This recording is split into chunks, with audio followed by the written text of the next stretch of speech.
SDM से कैसे promote होके डीएम बनते हैं? क्या सारे एसडीएम डीएम बन जाते हैं? क्या प्रोसेस होता है? बट उन्हें लगता है कि एसडीएम जाएंगे और उनके पास सारे समस्याओं का समाधान हो जाएगा। तो उन्हें बताना पड़ता है कि इसके लिए आपके पास एक न्यायालय है, आप उस न्यायालय में जाके वाद दर्ज करके वो दोष प्राप्त करें। तो उन्हें बहुत समझाना पड़ता है, बट उन्हें ऐसा लगता है कि एसडीएम साहब हमारा काम नहीं कर रहे। कोई ऐसी आपकी रिस्पॉन्सिबिलिटी, आपकी क्या एसडीएम जो पोस्ट है, ऐसी रिस्पॉन्सिबिलिटी जो आम जनता को नहीं पता होती है, ऐसे रिस्पॉन्सिबिलिटी, काम, रोल कुछ है क्या? और सर एसडीएम के ओवरऑल अगर कुछ हॉलीडेज की बात करें, क्या दूसरे स्टेट में जा सकता है 7-8 दिन के लिए? कुछ छुट्टियों के ऊपर भी सर बहुत सारे कमेंट आते हैं। Hi everyone, welcome to Studency. इस पॉडकास्ट में अगेन साथ में कुंदरराज सर हैं, जिनका मैंने ऑलरेडी एक इंटरव्यू किया था, आपको स्क्रीन पे दिख रहा होगा। इस पॉडकास्ट में डिटेल बात करेंगे जो सर की जॉब है, रिस्पॉन्सिबिलिटी, ड्यूटीज हैं और कैसे एक्शन लेते हैं सर, ताकि अगर आप एसडीएम का सपना देख रहे हैं तो आपके उन सपने में जो जो क्वेश्चन बीच में आ रहे हैं, जो जो दिक्कतें बीच में आ रही हैं, उन सबको ध्यान में रखते हुए मैं इसमें पूछ लूंगा। तो चलिए वीडियो को कंटिन्यू करते हैं। सर सबसे पहले चैनल पे स्वागत है अगेन आपका। Thank you. तो सर आपकी लाइफ का सबसे बिगेस्ट चैलेंज क्या रहा है as a SDM? As SDM मेरा मानना है कि सबसे बड़ा चैलेंज होता है निष्पक्ष बने रहना। इतना पॉलिटिकल प्रेशर और सामाजिक प्रेशर के बावजूद जनता के लिए न्याय कर पाना, ये सबसे बड़ा चैलेंज होता है। तो कई बार हुआ है? कई मौके ऐसे हैं। ओके सर, क्या मैसेज है उनके लिए जो इस जर्नी में डीमोटिवेट फील होते हैं कि उन्हें लगता है कि हमें अंडर प्रेशर काम करना पड़ेगा, ऊपर से पॉलिटिकल प्रेशर आएगा या फिर एथिकल प्रेशर हमारा बीच में अगर आने लगा, तो इसको कैसे आपके लाइफ में भी होता है? मेरा मानना है कि जब भी आप समाज के बहुत बड़े वर्ग में एक बदलाव लाएंगे जी। तो आपको ये मोटिवेट करेगा कि ये राह भले ही आसान नहीं है, बट आपको लगेगा कि आप बहुत ही एक इम्पोर्टेंट फिगर हो, एक समाज के बदलाव के लिए हो, या फिर किसी भी गरीब व्यक्ति हो या समाज का कोई भी पिछड़ा व्यक्ति हो, उसके उत्थान में अपना प्रयास करने में या इसमें योगदान देने में आप एक महत्वपूर्ण व्यक्ति बन जाते हैं। सर आप एक एसडीएम हैं, बहुत से एस्पिरेंट की ये उम्मीद रहती है कि हम प्रयासरत रहे, हम एसडीएम बनेंगे, उनका एक ड्रीम जॉब है। तो आप अपनी लाइफ को किस तरह से देख रहे हैं एक एसडीएम जब से आप हुए हैं? क्या उतार चढ़ाव, कैसी लाइफ चल रही है? एज एसडीएम बहुत ही चैलेंजिंग जॉब है, बट एक एक्सरसाइज ऑफ अथॉरिटी है। आप नियम में बंधे हुए जरूर हैं, बट आपके पास बहुत अधिकार है और आप समाज में एक बड़ा बदलाव लाने में सक्षम है। इसलिए बहुत चैलेंजिंग है, और बट ऐसा लगता है कि बहुत ही अकाउंटेबल, बहुत ही रिस्पॉन्सिबिलिटी वाला काम है। कि कुछ कमी फील होती है कि यार एसडीएम की होने की वजह से मैं कुछ चीजें नहीं कर पा रहा हूँ, और चाहते हुए भी? बिल्कुल, प्राइवेट लाइफ को अपनी थोड़ी सी ज्यादा ही प्राइवेट रखना पड़ता है। अगर आप सड़क बाजार में ऐसे घूमते हुए निकल जाएं तो आप निकल सकते हैं, बट मेरे लिए निकलना थोड़ा टफ हो जाता है। मिस करते हैं? मिस करता हूँ। तो क्या मन करता है कि यार ये सही रहा डिसीजन की गड़बड़ हो गया? बहुत सही डिसीजन रहा है। बचपन से ही एक ड्रीम था कि एडमिनिस्ट्रेटिव सर्विस में जाना है, और आज यहाँ पहुंचा हूँ, तो इसके लिए ईश्वर का धन्यवाद करता हूँ। ओके, कोई ऐसा दिन जो कि बहुत टिपिकल रहा हो जब से आप पोस्ट में हैं? बहुत सारे ऐसे चैलेंजेस रहे हैं। जब मैं आजमगढ़ में था तो एक पॉलिटिकल रैली थी, हाँ। और उस पॉलिटिकल रैली को मैनेज करना, वहाँ पे जो पब्लिक जिस प्रकार से उग्र हो गई थी, तो बहुत ही एक प्रेशर होता है। और बहुत ही मीटिंग के बाद, बहुत ही स्ट्रेटजी बनाने के बाद हम लोगों ने लॉ एंड ऑर्डर को कंट्रोल कर लिया था। तो बहुत ही रिस्की भी होता है, बट अंततः हम सफल हुए थे। सर बहुत से जो आपकी पिछली वीडियो थी, काफी प्यार मिला था, काफी कमेंट आए थे, अच्छे पॉजिटिव आए थे। तो उसमें कुछ कॉमन क्वेश्चन ये थे कि सर से जब आप अगली बार भेंट करें तो आप ये क्वेश्चन जरूर पुट कीजिएगा कि एसडीएम से कैसे प्रमोट होके डीएम बनते हैं? क्या सारे एसडीएम डीएम बन जाते हैं?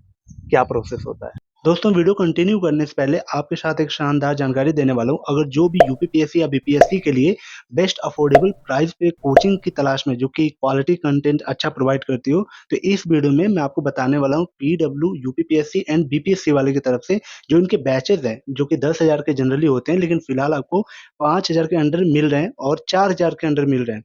जैसे आपका यूपीपीएससी के ये बैचेज देख सकते हो, और साथ ही बीपीएससी के ये बैचेज देख सकते हो, जैसे सक्षम प्रथम यूनिटी और यूपीपीएससी के सक्षम 2.0 और प्रथम 2.0, जो कि इंग्लिश हिंदी में 2026 के लिए, और बीपीएससी वाला 70 टू बीपीएससी के लिए है। इनके ऊपर भी अगेन आपको डिस्काउंट मिलेगा। आप कूपन कोड स्टूडेंसी यूज कर लेना, यानी डिस्काउंट कोड जो होता है स्टूडेंसी यूज करना। इसके साथ साथ आप किसी भी स्टेट पीसीएस की तैयारी कर रहे हैं तो उस पे भी आपको डिस्काउंट मिल जाएगा कूपन कोड लगाने पे स्टूडेंसी। अगर इनके क्लास फीचर की बात करूँ तो इसमें live classes, daily practice paper, daily mains की practice, class note, full length test और पीवाईक्यू एनालिसिस कंप्लीट मिल जाता है। लिंक डिस्क्रिप्शन में दिया है सारे बैचेस का, वहां से जाके चेकआउट कर सकते हो, परचेज कर सकते हो।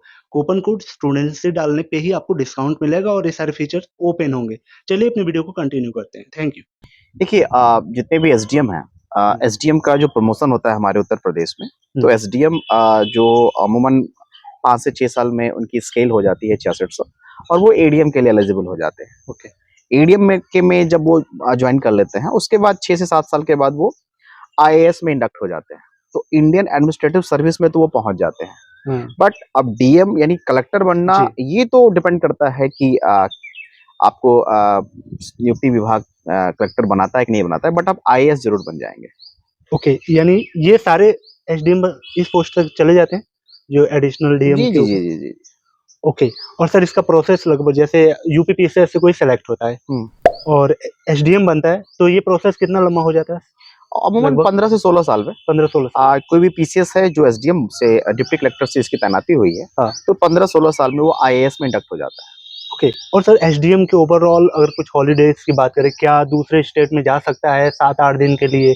कुछ छुट्टियों के ऊपर भी सर बहुत सारे कमेंट आते हैं। अगर आप कभी कोई कमेंट हो, अगर आप कभी कोई डाउट हो, कमेंट कर देना। जब मैं किसी भी पर्सनालिटी से बात करूं तो आपके वो कमेंट को मैं पिच कर पाऊं।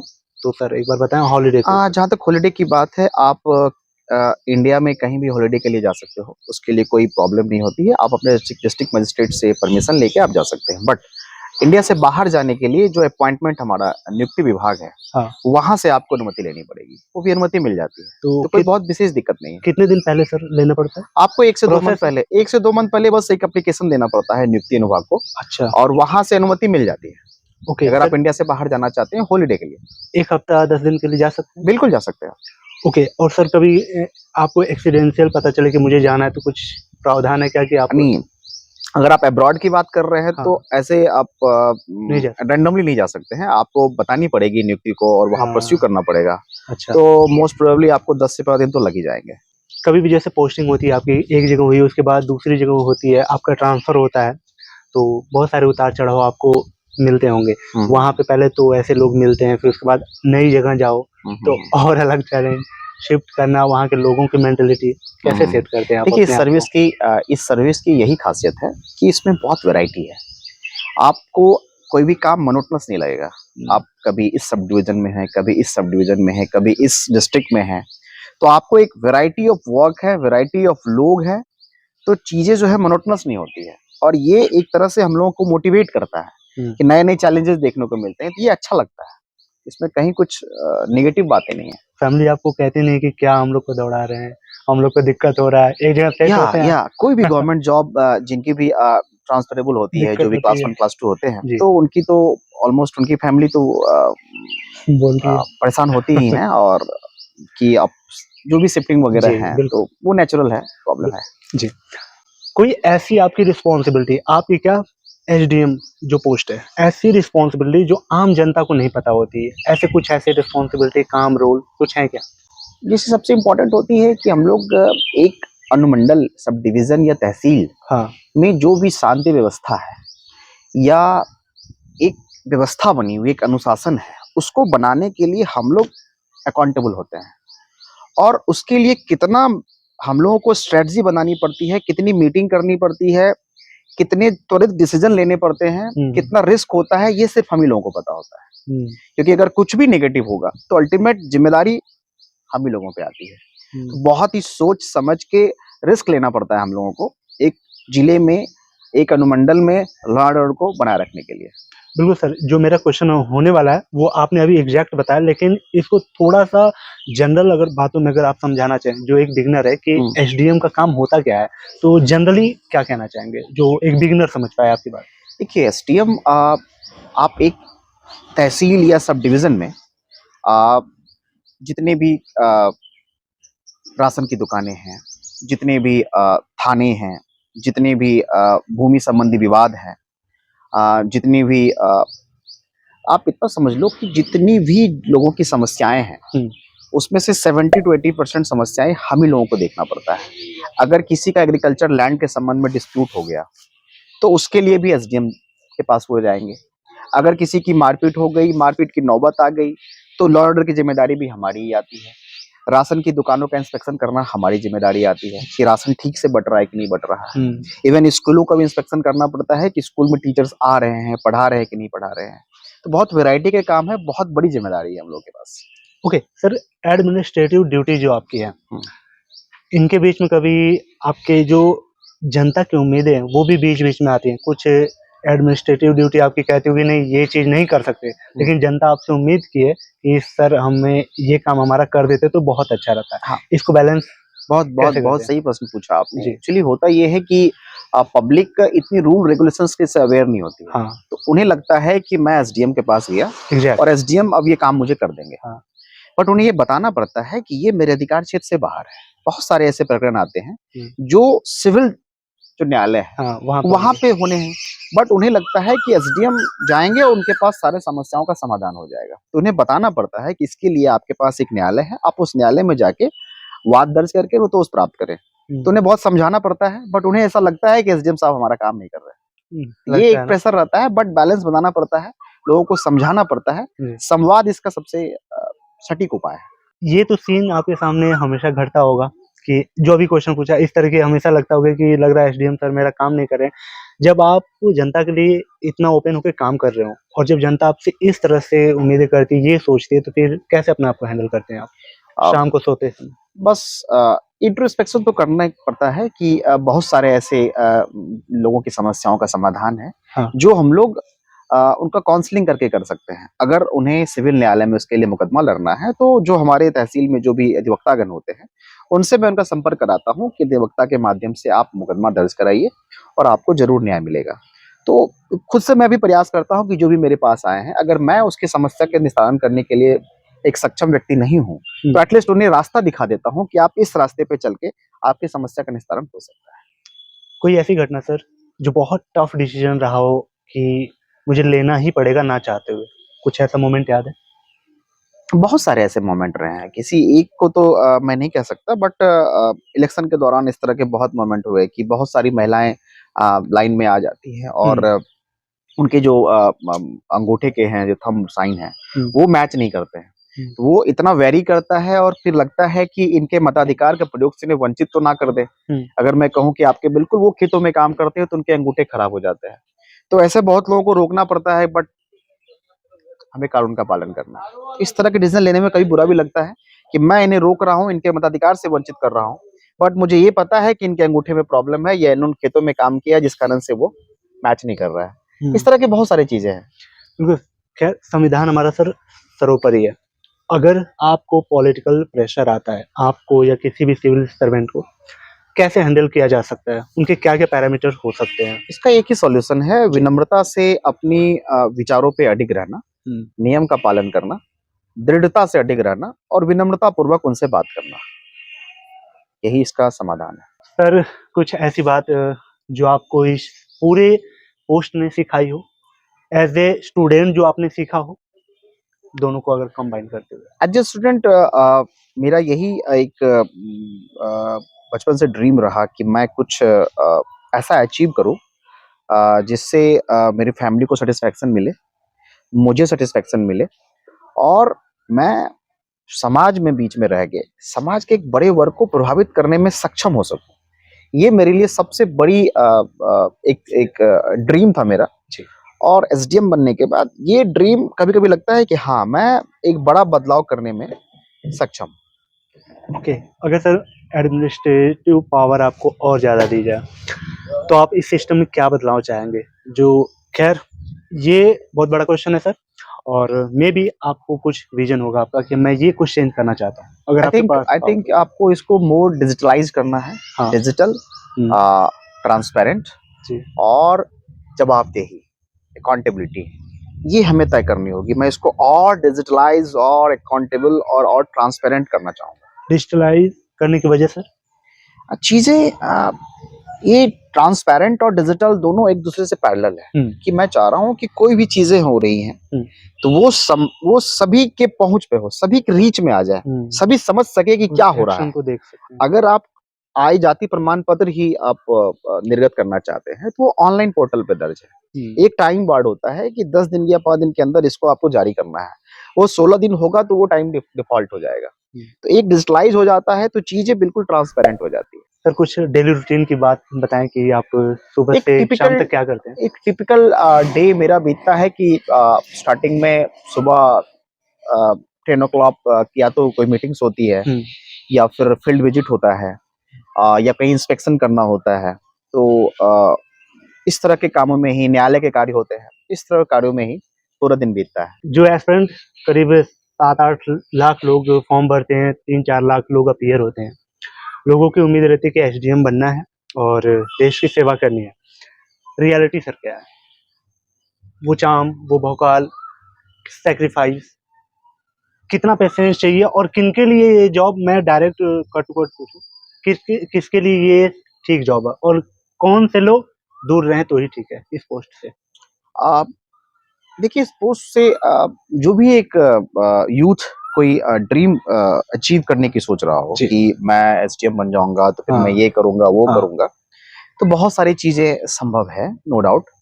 बट इसके लिए आप बहुत सारे एक सर्विस में सिर्फ एसडीएम बनना ही इंपॉर्टेंट नहीं होता है। एसडीएम बनने के बाद उसको कैरी करना ये भी एक चैलेंज है। बिल्कुल सर, नो डाउट। और अब सोशल मीडिया जितनी एक्टिव है, अगर आपसे जरा सी भी चूक हो जाएगी तो चीजें आपके लिए घातक हो सकती है।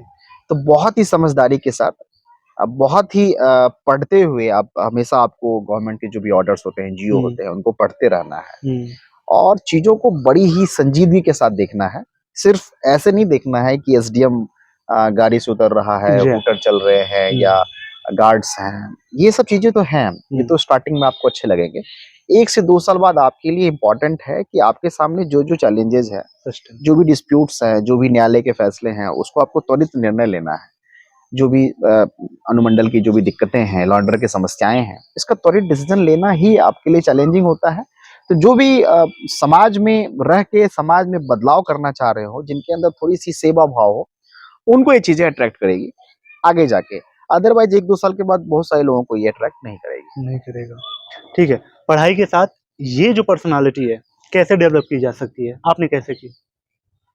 आई थिंक आप सेवा भाव की बात कर रहे हैं कि एक सर्विस ओरिएंटेड आपको मेंटालिटी डेवलप करनी होगी आपको कि हर व्यक्ति एक लिमिटेड टाइम के लिए आता है और उसको एक अपनी छाप छोड़नी चाहिए कि उसने जब वो इस पृथ्वी पे आता है तो उसने समाज के लिए क्या किया।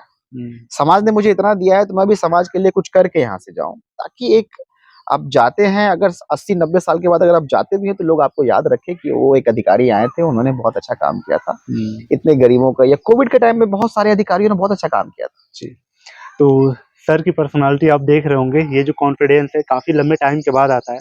जब आप एक एस्पिरेंट होते हैं तो इन सब चीजों को फील कर रहे होते हैं, आपकी ड्रीम होती है। सर आज जो चीजें अचीव कर किए हैं, सर का एक चैनल है एस्ट्रोलॉजी के ऊपर, अगर सर से कुछ बातचीत वैसा कमेंट वगैरह आप वहाँ से कर सकते हैं, अपना पूछ सकते हैं, सर से डायरेक्ट कांटेक्ट कर सकते हैं वहाँ पे। तो लिंक मैं नीचे दे दूंगा, डिस्क्रिप्शन में पिन कमेंट भी कर दूंगा, वहाँ से जाके सर का चैनल विजिट करना, आपके जो क्वेश्चन होंगे पूछना, सर उस पर सीधे वीडियोस भी कवर करेंगे। जब कोई डिसीजन लेने में आपको दिक्कत होती है, आपके दोस्त होंगे जो एसडीएम रैंक पे हैं, तो आप लोग मिलके उस या बिल्कुल, हम लोगों का एक व्हाट्सएप पे ग्रुप, एक चैनल, एक ग्रुप व्हाट्सएप ग्रुप है जी, जिसपे हम लोग डिस्कस करते हैं। अगर कहीं भी कोई भी रेवेन्यू रिलेटेड ही कोई डिस्प्यूट्स हो और कोई भी कंफ्यूजन रहा हो, हम लोग आपस में बात करते हैं कि रेवेन्यू कोड में अगर ये सेक्शंस में डाउट है, इस सेक्शंस में जो भी हम लोग को डाउट्स होते हैं, आपस में बात करके क्लियर करते हैं। ठीक है सर, और यहाँ पे सर सीनियर का रोल सर कुछ बताएंगे आपकी कोऑपरेटिव? बिल्कुल, सीनियर्स की हेल्प आपको,